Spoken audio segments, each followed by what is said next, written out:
मध्य प्रदेश में होने जा रहे उपचुनाव में कांग्रेस की क्या रणनीति है उपचुनाव को लेकर। इस समय हमारे साथ मौजूद है पीसीसी प्रवक्ता श्री के मिश्रा जी। उनसे जानेंगे कि किस तरीके से उपचुनाव में कांग्रेस किस तरीके से उतरेगी रणनीति में। सर, आपका स्वागत है। सर, उपचुनाव में किस तरीके से उतरेगी कांग्रेस?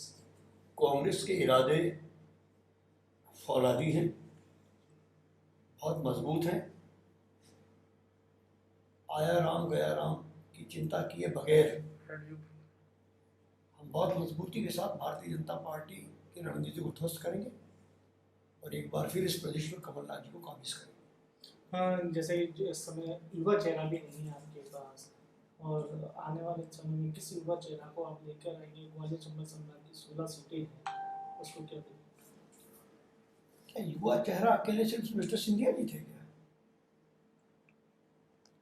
कांग्रेस पार्टी के पास बहुत युवा हैं और स्थानीय स्तर पर इस चंबल में युवा नेतृत्व पैदा होगा, नया नेतृत्व पैदा होगा और वो महल को शिकस्त देकर कांग्रेस पार्टी का बड़ा चेहरा बनेगा। कहा जा रहा है कि कमलनाथ जी उपचुनाव में ग्वालियर चंबल चेयरमैन रहेंगे, किस तरीके की प्लानिंग की गई?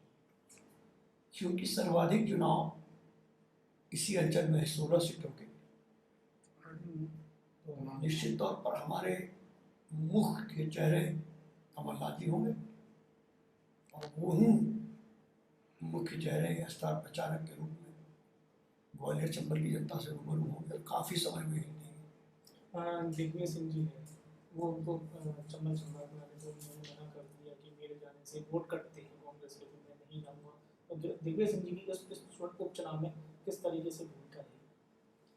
यह पूरी तरह भारतीय जनता पार्टी का कुप्रचार है। दिग्विजय सिंह जी कमलनाथ जी के निकटतम सहयोगी हैं। कमलनाथ जी के साथ दिग्विजय सिंह जी, सुरेश पचौरी जी, अजय सिंह जी, अरुण यादव जी, डॉक्टर गोविंद सिंह जी, ये तमाम नेता, विवेक तनखा साहब, ये तमाम नेता मध्य प्रदेश में इस उपचुनाव के हमारे स्टार प्रचारक होंगे।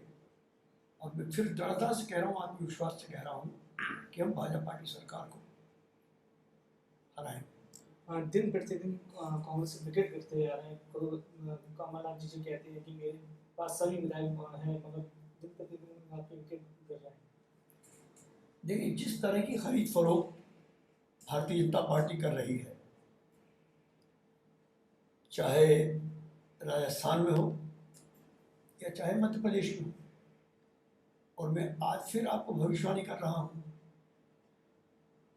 कि अगला निशाना कोरोना संक्रमण खत्म होने के बाद भारतीय जनता पार्टी का महाराष्ट्र की सरकार होगी, क्योंकि जिनका विश्वास लोकतंत्र में नहीं है, जो जनता द्वारा ठुकरा दिए गए हैं, वे लोग खरीद फरोख्त को अंजाम देकर लोकतंत्र को भी नेस्तनाबूद कर रहे हैं। मेघालय में सिर्फ एक भारतीय जनता पार्टी का विधायक जीता था, वहाँ खरीद फरोख्त करके इन्होंने अपनी सरकार बना ली। यानी कहीं पर भी देश में आज तक ऐसा नहीं हुआ कि एक विधायक के नाम पर आप सरकार बना रहे हो, तो उसका सीधा प्रमाण है कि खरीद फरोख्त में विश्वास रखते हैं। और जो कांग्रेस पार्टी का विचारधारा को समर्पित विधायक है वो कांग्रेस पार्टी में रहेगा, और जो 25, 30, 50 की गिरफ्त में आ रहा है जाएगा, जाने वाले का भी स्वागत है, हमें कोई चिंता नहीं है, उनका जनता फैसला करेगी। जिस तरीके से पूर्व मंत्री टीवी ने ये कहा है कि नाम है और दिग्विजय सिंह और कमलनाथ, आप देखिए, ट्वीट पर एक वैचारिक महायुद्ध चुनाव के दौरान चलता है, और यदि कोई किसी की नाम से तुलना कर रहा है तो वो पूरी तरह वो तुलना सही है। नाग धोखे में डसता है, सामने से नहीं आता है। तो जो लोग धोखे से डसते हैं, जो दूध पीने के बाद भी डस लेते हैं, तो नाग ही कहलाएंगे। उनको कोई शंकराचार्य तो कह नहीं सकते हैं, राष्ट्रभक्त तो कह नहीं सकते हैं, देशभक्त तो कह नहीं सकते हैं, अपनी माँ के सच्चे सपूत तो कह नहीं सकते हैं। भाजपा में 2 टाइगर हो गए हैं और कांग्रेस में नाग। देखिए, भगवान ने बहुत कर्मों के बाद इंसान बनाया है, अब कुछ लोग खुद जानवर बनना चाहें, उसमें कांग्रेस पार्टी का दोष नहीं है। टाइगरों के मामले में भी कहा जा रहा है कि 2 टाइगर प्रकट हुए नए इस राजनीतिक अभ्यारण्य में। और कल मेरी रात को किसी डॉक्टर से बात चल रही थी, वेटरनरी डॉक्टर से, वो वन्य प्राणी विशेषज्ञ भी है। उन्होंने कहा था कि वन्य प्राणियों को इम्यूनिटी की जरूरत नहीं होती है, उन्हें कोई संक्रमण नहीं लगता है। और दोनों ही टाइगर कोरोना पॉजिटिव गए, तो या तो टाइगर नकली है। अपने मुंह से मैं कह दूं कि मैं टाइगर हूं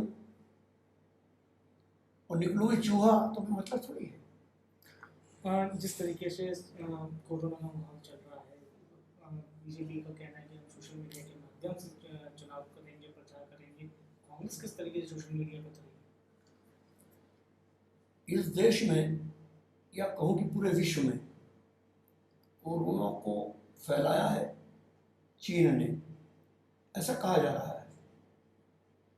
मध्य प्रदेश में भारतीय जनता पार्टी ही कोरोना का संक्रमण पैदा कर रही है। आपके माध्यम से मैं रोज दिन भर भाजपा के नेताओं को, मंत्रियों को देख रहा हूं। सारे मंत्री बिना मास्क के घूम रहे हैं क्योंकि उनकी सुंदरता नष्ट नहीं हो। मुख्यमंत्री जी ने चुनाव के पहले से ही अपनी जॉकेट और कुर्तों के हिसाब से रंगीन मास्क पहले ही बनवा लिए थे, और वो भी अस्पताल में बिना मास्क के बैठे हुए पाए जा रहे हैं। तो यही लोग तो संक्रमण फैला रहे हैं, और कुछ दिनों में कोरोना के बाद राजनीतिक संक्रमण का नाम ही भारतीय जनता पार्टी हो जाएगा। जैसे कोरोना चल रहा है, कोरोना का बीजेपी ने वो ले लिया है, मगर सरकार गिराने पे लगी रहती है। हर स्टेट की, राजस्थान में भी ऐसे ही किया, कोरोना का नाम कोरोना का लिया, सरकार पे बहुमत होने के बावजूद भी राजस्थान में सरकार गिरा दी। मैं वही कह रहा हूँ कि जो स्वार्थी विचारधारा का समूह है उसकी रुचि लोकतंत्र में नहीं है, और भाजपा कोरोना से भी ज़्यादा कांग्रेस से भयभीत है। इसलिए हमारी सरकार गिरा रही है, लोगों को खरीद रही है, और बिकाऊ लोग बिक रहे हैं। और उनका भविष्य क्या होगा ये उपचुनाव बता देते। कब तक कांग्रेस अपने कैंडिडेट 24 कैंडिडेट कब तक घोषित करेगी? हम तो इलेक्शन कमीशन कल तिथि की घोषणा कर दे, उसके 4 घंटे बाद हमारे कैंडिडेट क्लियर हो जाएंगे। जी तो थे के मिश्रा जी, पीसीसी प्रवक्ता, ग्वालियर से पंजाब कृषि।